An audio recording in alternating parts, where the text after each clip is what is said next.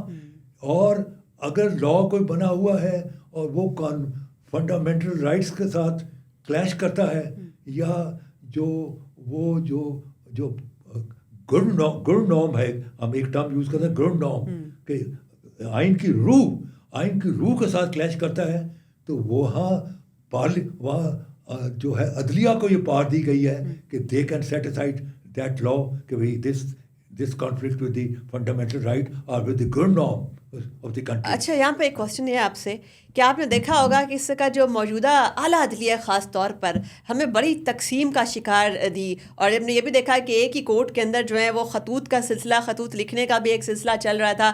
آپ کسی جج کی جو موجودگی یا غیر موجودگی سے آپ اندازہ لگانے لگ گئے تھے کہ فیصلہ اس طرح کا آئے گا, اگر یہ جج ہوگا بینچ میں تو اس طرح کا فیصلہ آئے گا, اور یہ والا جج ہوگا تو تیرا جج میرا جج والی ایک گیم سٹارٹ ہوئی تھی. اس کے بعد تیرا چیف جسٹس اور میرا چیف جسٹس کی طرف وہ تماشا چلا گیا. آپ کیا سمجھتے ہیں کہ is there any way forward کہ ہم جو ہے یہ جو تمام اتنی شدید پولرائزیشن ہے, کیا آپ جو ہے ہم اس کو ریورس کرنے کی جانب جا رہے ہیں؟ دیکھیں, بات یہ ہے جس قسم کا انہوں نے سیٹ اپ بنایا ہے کہ وہاں 12 آدمیوں کی پارلیمنٹری ایک جوڈیشل کمیٹی بنائی ہے جس میں 8 جو ہیں, 13 اس کا 12 ہیں, 8 ہیں قومی اسمبلی سے, 4 سینیٹرز ہیں, اور وہ 2/3 بنتا 8-12 کا 2/3, تو وہ 2/3 سے فیصلے ہوں گے. اب وہاں وہ سارے پولیٹکس, ان کا لیول نہیں ہے, یہ جو پولیٹیشینز ہیں ان کا وہ لیول نہیں ہے کہ they can pick and choose, they can look for brilliant people in the country. یہ نہیں ہے کہ اس ملک میں بریلینٹ پیپل کا فقدان ہے, اسی یہاں ہے, لیکن we have got a pathological hatred for talented people. ہمارے ہاں آپ نے کبھی دیکھا ہے, وہ ایک سیب کی مشین ہوتی ہے, اس میں سیب دھلتے ہیں, پھر پالش ہوتے ہیں, پھر وہ کارنر بیلٹ پر سیب چلتے ہیں, اور جو داغدار سیب ہوتا ہے اس کو مشین ٹھک سے باہر پھینک دیتی ہے. ہماری جو سیاسی مشین ہے اس میں سب چور, ڈاکو, بدماش, اسمگلر سب گزر جاتا ہے, جو کھرا سچا محبت ہوتا ہے اس کو مشین ٹھک سے باہر پھینک دیتی ہے. یہاں بارنگ فیو آنریبل ایکسیپشن, آپ کسی کو ان ڈیپتھ جا کے دیکھیں, وہ آپ کو چور, ڈاکو, بدماش نظر آتا ہے. ان کی کانسٹیچوئنسیز میں چلے جائیں, ان کی کانسٹیچوئنسی میں جا کے دیکھیں, موسٹ آف دیم کوئی بردہ فروش ہے, کوئی ڈاکو ہے, چور ڈاکو بردہ فروش ان کے ڈیروں میں بیٹھے ہوئے ہیں. ان کی پارلیمنٹ میں جاتے یہ ہیں کہ جی جو 4 تھانے دار میرے حلقے میں آتے ہیں, یہ تھانے دار ہماری مرضی کے لگا دیں, یہ magistrate. That's why parliamentary form of government fail ہو گیا ہے, کیونکہ پارلیمنٹری فارم آف گورنمنٹ کے اندر جو پاور ہوتی ہے پارلیمنٹ کے ممبرس کی, وہ ہے making of the government and breaking of the government. کیونکہ گورنمنٹ جو ہوتی ہے وہ اپنی کلیئر میجورٹی سے پارٹی پاور میں آتی ہے. اچھا, آپ نے جیسے بتایا کہ پارلیمنٹری فارم آف گورنمنٹ جو ہے پاکستان میں فیل ہو گیا ہے, تو ابھی جیسے دیکھیں کہ ڈیفینس منسٹر خواجہ آصف صاحب کہتے ہیں کہ پاکستان میں اس وقت ایک ہائیبرڈ رجیم ہے, اور خان صاحب کے دور میں بھی جو کہ وہ ایڈمٹ نہیں کرتے تھے مگر ایک ہائیبرڈ فارمولا ہی تھا. تو آپ کیا سمجھتے ہیں جیسے کہ پاکستان میں ایک ڈیفیکٹو اور ڈی جورو کے بیچ میں ایک گیپ ہے, ایک اسپیس ہے, کیا یہی پاکستان کی ریالٹی آگے بھی رہے گی؟ Is it the most feasible and most suitable form of government کہ جو ہائیبرڈ نظام ہے اس کے اندر جو ہے ادارے بھی اور پولیٹیکل ڈسپنسیشن بھی مل کر پاکستان کے لیے جو ہے کام کریں, مل کے جو ہے اکنامک پالیسیز کے اندر بھی انپٹ دیں, سیکیورٹی کے حوالے سے بھی. Do you agree with this model? دیکھیں, کہنے کو تو بہت اچھی بات ہے, لیکن یہ آن گراؤنڈ یہ نظر نہیں آتی. اچھا, یہ چیز گراؤنڈ پر جو چیز نظر آتی ہے وہ یہ ہے کہ ہر ایک جو ادارہ ہے وہ اس کی سمت جو ہے وہ نیشنل ٹارگٹ کی طرف نہیں ہے. وہ ان کے اپنے معاملات ہیں ذاتی, اور ذاتیات زیادہ ہے. چیز یہ ہے کہ یہاں from my point of view parliamentary form of government has failed. دیکھیں یہاں عدلیہ جو ہے فیل ہو چکی ہے, یہاں پارلیمنٹ فیل ہو چکی ہے. ابھی تک آپ کی فارن پالیسی میں ڈبیٹ نہیں ہوئی, آپ کے جو ہے اکنامک جو ہیں پرابلمس ملک کی, اس پر ابھی تک کبھی بحث نہیں ہوئی. سوائے کیا ہے آپ کی پارلیمنٹ ڈبیٹ, گالی گلوچ. اپوزیشن جو ہے وہ اسپیکر کا گھراؤ کر لیتی ہے, پھاڑ کے اپنے جو ہے بل پھینک دیتی ہے. Is it a part parliamentary proceedings? Parliamentary proceedings یہ ہوتی ہیں کہ you have to burn midnight oil and you have to work hard. میں بتاتا ہوں کہ میرے کمرے میں رات کو 12 بجے تک رات کو ٹائپنگ کی بات آ رہی ہوتی, ٹک ٹک ٹک ٹک ٹک, جہاں کہ میرے دائیں بائیں لوگ MNA شراب پی کے سو رہے ہوتے تھے. You have to work hard. جیسے ایک لائر جس نے کل پیش ہونا ہوتا ہے اپنے کورٹ میں اپنے کلائنٹ کے حق. That has to be the spirit. ایک جو الیکٹڈ ریپرزینٹیٹیو ہے, عوام نے اس پہ ٹرسٹ کیا ہوتا ہے. ایک اور چیز بڑی اہم جو آپ سے پوچھنا چاہ رہی ہوں, آپ نے جیسے کہا کہ پارلیمنٹری فارم آف گورنمنٹ کے اندر کوئی بھی اپنا کردار ویسے نہیں نبھا رہا. کیا اگر موجودہ اپوزیشن کی بات کی جائے, آپ نے بھی دیکھا ہوگا کہ ابھی بھی ایک کال دی گئی ہے کہ سڑکوں کے اوپر ہم نے نکلنا ہے. کیا اپوزیشن جو ہے وہ صرف سڑکوں پر آ کر حکومت کو پریشرائز کر کے دھرنوں کے ذریعے سے اور ایک پبلک پریشر بلڈ کر کے کیپٹل کے اوپر چڑھائی کر کے ہی اپنے جو رول ہے اس کو جو کانسٹیٹیوشن نے دیا ہے اس کے ساتھ انصاف کریے, جس کو عوامی نمائندوں نے جو عوام نے اس کو ایک مینڈیٹ دیا ہے اس کے ساتھ انصاف کریے, یا اپوزیشن کا کسی اور بھی طریقے سے بڑا پازیٹیو کنسٹرکٹیو کردار ادا کر سکتی ہے؟ پارلیمنٹ جو پازیٹیو کردار تو پارلیمنٹ میں ہوتا ہے. پارلیمنٹ میں جو بل آتے ہیں اس پر کئی دن ڈبیٹ ہو رہی ہوتی ہے, اس سے لوگ ایجوکیٹ ہو رہے ہیں, لوگوں کو پتہ ہوتا ہے کہ اس میں نقص کیا ہے.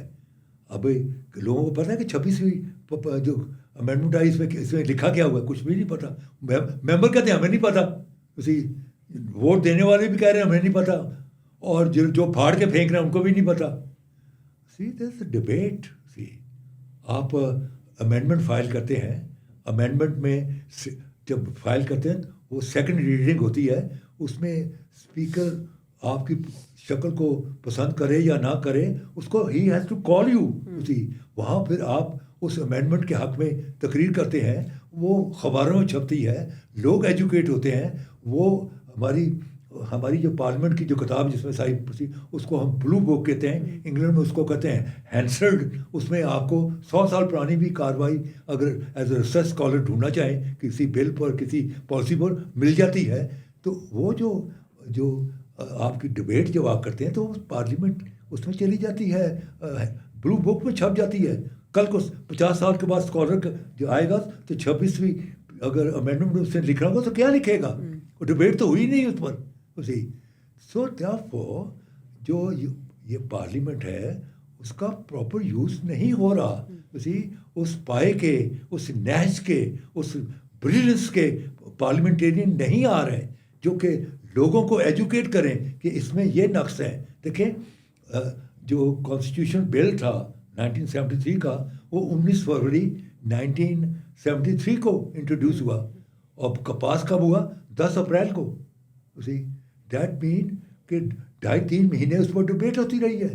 2.5-3 مہینے ڈبیٹ ہونے کے بعد وہ بل جو ہے it was presented to the house for acceptance. اچھا, آپ نے کہا کہ parliamentary form of government Pakistan میں فیل ہو چکا ہے, تو اس کا الٹرنیٹیو یا ایسا سولوشن آپ کے پاس کوئی ماڈل آپ کے مائنڈ میں ہے کہ پاکستان کے سرکمسٹانسز اور پاکستان کی جو پولیٹیکل کلاس ہے, یہاں کے جو گراؤنڈ ریالٹیز ہیں, یہاں کے سوشل ڈائنامکس ہے, اس کے لحاظ سے کیا سوٹیبل بنتا ہے؟ ہمارے یہاں presidential form of government will be very successful. ایک تو یہ ہے پارلیمنٹری جو پریزیڈنشیل فارم آف گورنمنٹ ہے اٹس ویری کلوز ٹو جو ہمارا اسلامک خلیفہ, وہ تو خلیفہ کہتے ہیں, پریزیڈنٹ کہتے ہیں, بات ایک ہی ہے. The president will be elected by the whole country. He will be a nominee of a political party, but the entire Pakistan will vote to him. اور وہ آئے گا پورے 4 یا 5 سال جو بھی اس کا رکھیں گے, that will be it's called calendar appointment. You see, or only if he is impeached or die, only then his vice president will automatically walk in as a president.